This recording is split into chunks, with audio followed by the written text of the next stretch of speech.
Sir, Dravida Munnetra கழக அரசு மும்மொழிக் கொள்கையை ஏற்றுக்கொள்ள மாட்டேன்னு சொல்கிறாங்க. எங்களுக்கு இருமொழிக் கொள்கை தான் போதும், இருமொழிக் கொள்கையில் நாங்கள் சிறந்து விளங்குகிறோம் என்கிறாங்க. சார், இருமொழிக் கொள்கை என்பது 1967 நடந்தது.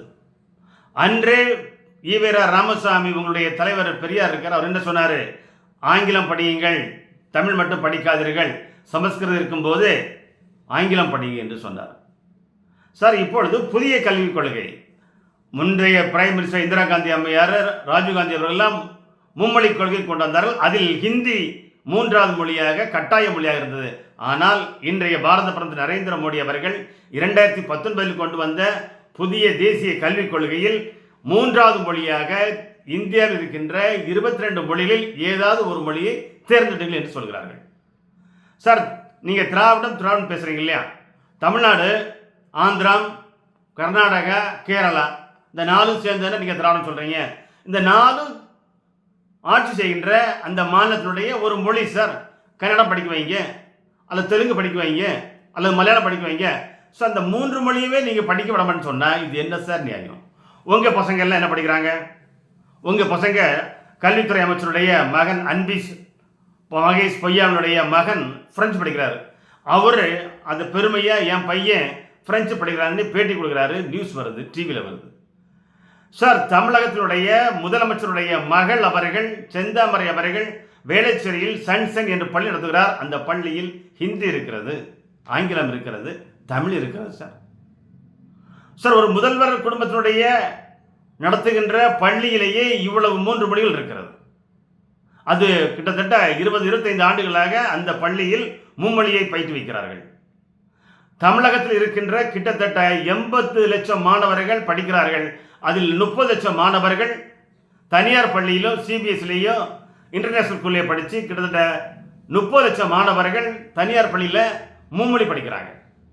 அரசு பள்ளியில் கார்ப்பரேஷன் பள்ளியில் படிக்கின்ற மாணவர்கள் கிட்டத்தட்ட 50 முதல் 52 லட்சம் மக்கள் அவர்கள் மட்டும்தான் இருமொழியை படிப்பதற்காக இந்த திராவிட முன்னேற்ற கழக அரசு சொல்கிறது. கல்வித்துறை அமைச்சருடைய மகனே பிரெஞ்சு படிக்கிறார்.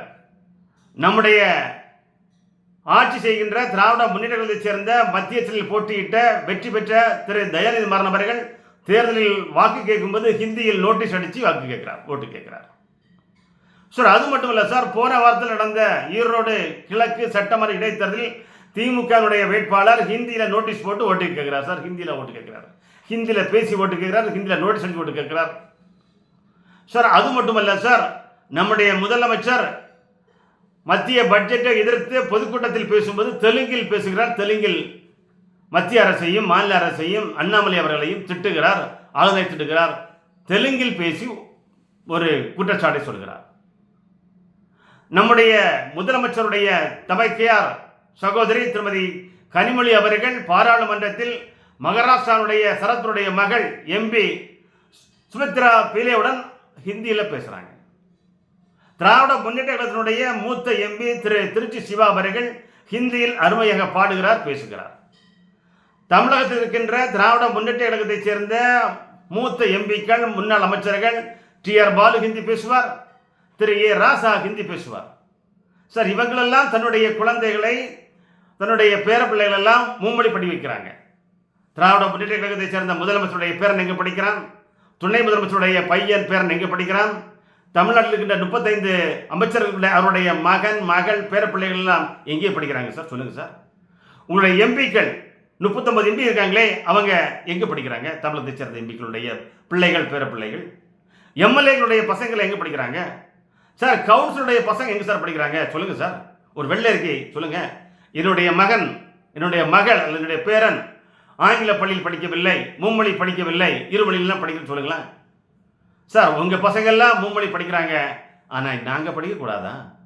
ஏழை விவசாயி, ஏழை கூலி தொழில், நாங்கள் ஒரு உழைப்பாளி, என்னுடைய பசங்க மும்மொழி படிக்கக்கூடாது சார். 3 மொழி படிக்கிறதுக்கு நீங்கள் அனுமதி கொடுக்க முடியலையா? வாய்ப்பு கொடுக்க மாட்டீங்களா சார்? ஹிந்தி திணிக்கிறீங்க சார். ஹிந்தி இல்லை சார், 22 மொழியில் எந்த மொழிகளாலும் நீங்கள் தேர்ந்து படிக்கலாம் சார். ஹிந்தி தெளிப்பு மொழி இல்லை, கட்டாய மொழி இல்லை. நீங்கள் 22 மொழியில் ஏதாவது ஒரு மொழியை தேர்ந்தெடுத்து படிக்கலாம் சார். சார், தமிழகத்தில் 45,000 பள்ளிக்கூடம் இருக்குன்னு சொல்கிறீங்க.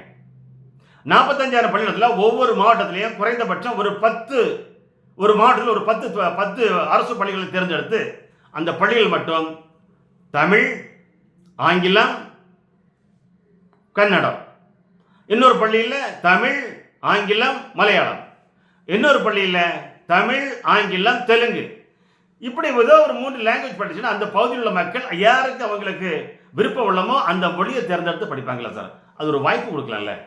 நீங்கள் ஏன் வாய்ப்பை கொடுக்க மாட்டேன்னு சொல்கிறீர்கள் சார்? நீங்கள் ஒரு லைப்ரரி போகிறோம் சார். ஒரு லைப்ரரி போகும்போது அந்த லைப்ரரியில் எல்லா பேப்பரும் இருக்கிறது.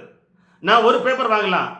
ஆனால் ஒரு லைப்ரரின்னு நான் போகும்போது அங்கு தினத்தந்தி வருகிறது, தினமணி வருகிறது, தினகரன் வருகிறது, தினபூமி வருகிறது, அப்புறம் பார்த்தீங்கன்னா இங்கிலீஷ் பேப்பர் தி ஹிண்டு வருது, டைம்ஸ் ஆஃப் இந்தியா வருது, இந்தியன் எக்ஸ்பிரஸ் வருது, எக்கனாமிக்ஸ் டைம்ஸ் வருது, டெக்கர் குரோனிக்கல் வருது, மாலை முரசு வருது, மாலை மலர் வருது, முரசொலி பேப்பர் வருது சார். இந்த பேப்பரெல்லாம் எனக்கு படிக்க வாய்ப்பு தமிழக அரசினுடைய நூலகத்தில் இருக்கிறது, வாய்ப்பு இருக்கிறது. நான் எந்த புத்தகத்தை வேண்டுமானாலோ எந்த பத்திரிகை வேண்டுமானாலும் படிக்கலாம். அதற்கு உரிமை கொடுத்து கொண்ட அரசு, தமிழக அரசு ஏன் படிப்பதற்கு மட்டும் ஏன் உரிமை கொடுக்க மாட்டேன்னு சொல்கிறீர்கள் சார்? அதே மாதிரி நீங்கள் லைப்ரரியில் இவ்வளோ புக் இருக்குல்ல, இவ்வளோ பேப்பர் இருக்குல்ல, அதே மாதிரி ஸ்கூல் கொடுங்க சார்.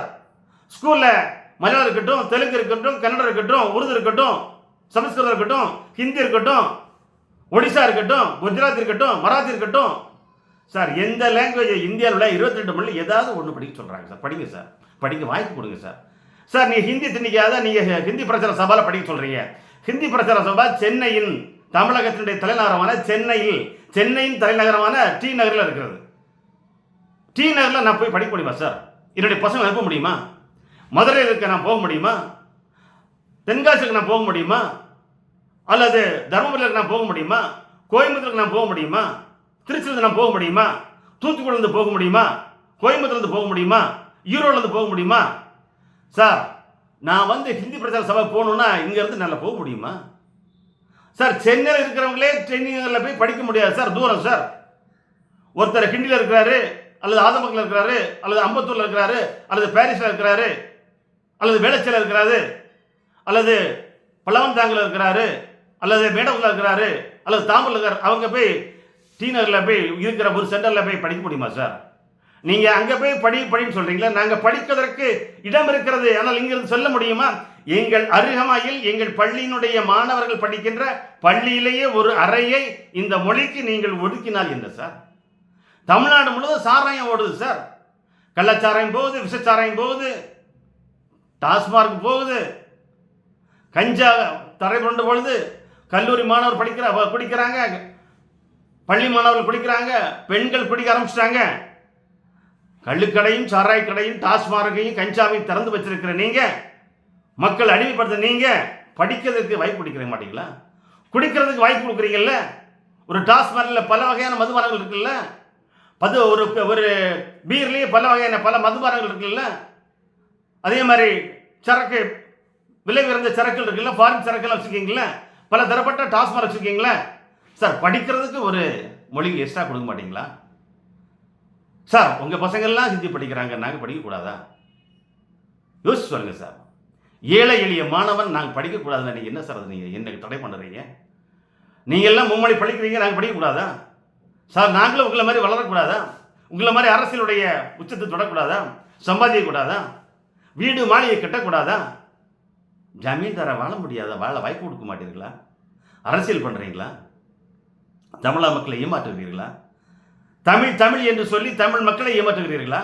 திராவிடம் என்று சொல்லி திராவிட மக்களை என்று சொல்லி திராவிடத்தினுடைய மொழியை படிக்க விடாமல் நீங்கள் தடுக்கிறீர்களா சார்? வாய்ப்பை வாரி வழங்குங்கள் சார். படிக்கிறவங்க படிக்கட்டும் சார், விருப்பம் உள்ளவங்க படிக்கட்டும் சார். நீங்கள் வாய்ப்பை ஏற்படுத்திக் கொள்ளுங்கள். வாய்ப்பைத்தான் உங்களை கேட்கிறோம் தவிர நீங்கள் ஹிந்தி திணிக்கவோ அல்லது தெலுங்கு திணிக்கவோ அல்லது மலையாளம் திணிக்கவோ அல்லது கன்னடம் திணிக்கவோ சொல்லவில்லை. நீங்கள் பள்ளியில் ஒரு அறையில் இந்த அறையில் இந்த செக்ஷனில் மலையாளம் இருக்கிறது, தெலுங்கு இருக்கிறது, படியுங்கள், இந்த மொழி கன்னடம் இருக்கிறது என்று சொன்னீர்கள் என்றால் நாங்கள் அது படிப்பதற்கு எங்களுக்கு வாய்ப்பாக இருக்கும். அதை எங்களுக்கு கொடுங்கள் என்றுதான் தமிழக அரசை கேட்டுக்கொண்டிருக்கிறோம். ஆனால் தமிழக அரசு எங்களை ஏமாற்றி கொண்டிருக்கிறது, தமிழை எங்களை வஞ்சித்துக் கொண்டிருக்கிறது, தமிழக அரசு எங்களை ஏமாற்றி கொண்டிருக்கிறது. 1967 அண்ணா சொன்னார் சார், இப்போ அதை ஏற்றுக்கொள்ள முடியுமா சார்? அப்போ படிக்க முடியாது சார், பள்ளிகள் கம்மி சார், டெக்னாலஜி குறைவு சார். இப்போ எல்லா இடங்களிலும் வாய்ப்புகள் இருக்கு சார், விரிஞ்ச உலகம் சார், டெக்னாலஜி உலகம் சார். இன்டர்நெட் உலகம் சார், வாட்ஸ்அப் உலகம் சார், செல்போன் உலகம் சார். நான் படிக்கிறதுக்கு வாய்ப்பு கொடுங்க சார். பள்ளியில் திறந்து வைங்கள் சார். அரசியல் பண்ணுறதுக்காக ஏழை மாணவனை எங்களை நீங்கள் சாகடிக்காதீர்கள், எங்களை கொன்று விடாதீர்கள். தெருவெல்லாம் டாஸ்மார்க் இருக்கிறது, தெருவெல்லாம் கஞ்சா கரைபுரண்டு ஓடுகிறது, தெருக்களெல்லாம் கள்ளச்சாராயம் விஷச்சாராயம் ஆறாக ஓடுகிறது. நீங்கள் குடிக்க வைக்கின்ற எங்களை படிக்க வைக்கக்கூடாதா? குடிக்க கூடுகின்ற அரசு எங்களை படிக்க கூடக்கூடாதா? நான் இந்த பள்ளியில் தெலுங்கு வைத்திருக்கிறேன், இந்த பள்ளியில் மலையாளம் வைத்திருக்கிறேன், இந்த பள்ளியில் கன்னடம் வைத்திருக்கிறேன், வந்து படிகள் என்று எங்களை கூடக்கூடாதா? டாஸ்மார்க்கை திறந்து வைத்திருக்கின்ற அரசு ஏழை எளிய மாணவன், என்னுடைய மாணவன் படிப்பதற்கு, நான் படிப்பதற்கு, என்னுடைய மரம் வெட்டுறவன், கல் உடைப்பறவன், கூலி வேலை செய்கிறவன், விவசாயம் செய்கிறவன் மகன் எல்லாம் மும்மொழி படிக்கக்கூடாதா? அதற்கு இந்த அரசு அனுமதி தராதா? இந்த அரசு வாய்ப்பு தராதா? சிந்தியுங்கள்.